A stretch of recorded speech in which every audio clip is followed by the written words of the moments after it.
सभी को जय मसीह की। मैं पास्टर विनोद भाटिया एक बार फिर आप सबका न्यू लाइफ चर्च की ओर से स्वागत करता हूं। और मेरे प्रियो, मैं विश्वास करता हूं आप सब लोग प्रभु में खुश और आनंदित हैं। जैसा कि मेरे प्रियो, हम अक्सर परमेश्वर के वचन को लेकर के आपके बीच में आते हैं। तो आज भी हम एक विषय जो आज वर्तमान में मेरे प्रियो, ये विषय बहुत ही गंभीर विषय होकर के पूरे वर्ल्ड में छाया हुआ है। और आप समझ ही गए होंगे कि मैं किस विषय में बात कर रहा हूँ। मेरे प्रियो, मैं आपको बताना चाहता हूँ, क्लियर तौर पर कहना चाहता हूँ कि मैं बात कर रहा हूँ इजराइल देश के बारे में और उसके पड़ोसी मुल्क फ़लस्तीन के बारे में। और जो विवादित क्षेत्र है गाजा क्षेत्र जिसको बोला जाता है, मेरे प्रियो, उसके बारे में मैं आप लोगों के साथ कुछ साझा करना चाहता हूँ।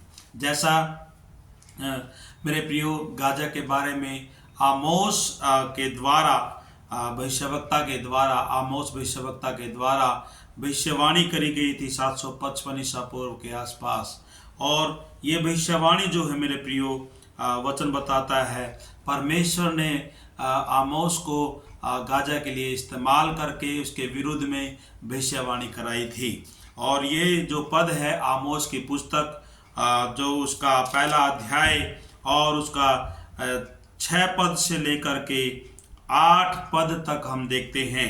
और यहाँ इस प्रकार से लिखा है, यहोवा यूं कहता है, अजा मतलब गाजा के 3 क्या 4 वरन अपराधों के कारण मैं उसको दंड न छोड़ूंगा, क्योंकि वे सब लोगों को बंधुआ करके ले गए कि उन्हें एदोम के वश में कर दें। इसलिए मैं अजा की शहरपनाह में आग लगवाऊंगा और उससे उसके भवन भस्म हो जाएंगे।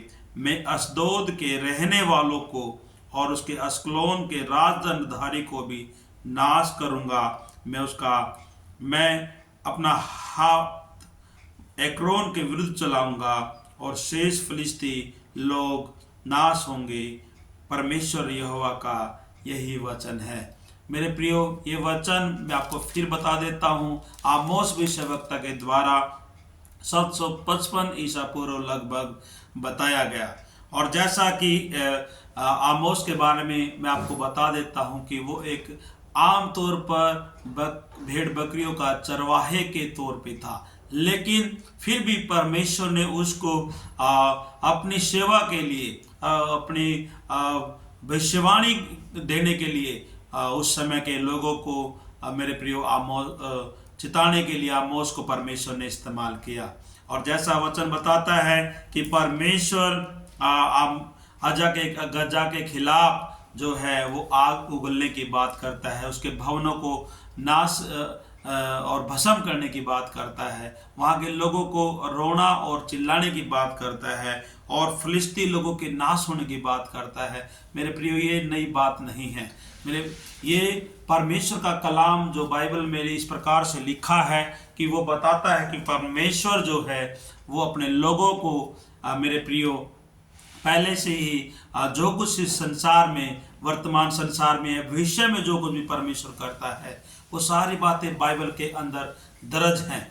और इनको हम चेतावनी के तौर पर, मेरे प्रियो, हम इनको रीड कर सकते हैं, पढ़ सकते हैं, अमल में ला सकते हैं, ताकि आने वाले समय में हम सचेत होकर के अपने जीवन, अपने व्यवहार को सुधार करके आगे परमेश्वर के साथ चले और बहुतों के लिए, मेरे प्रियो, हम आशीष का कारण हो सके, बहुतों के लिए, मेरे प्रियो, हम बरकत का कारण बन सके।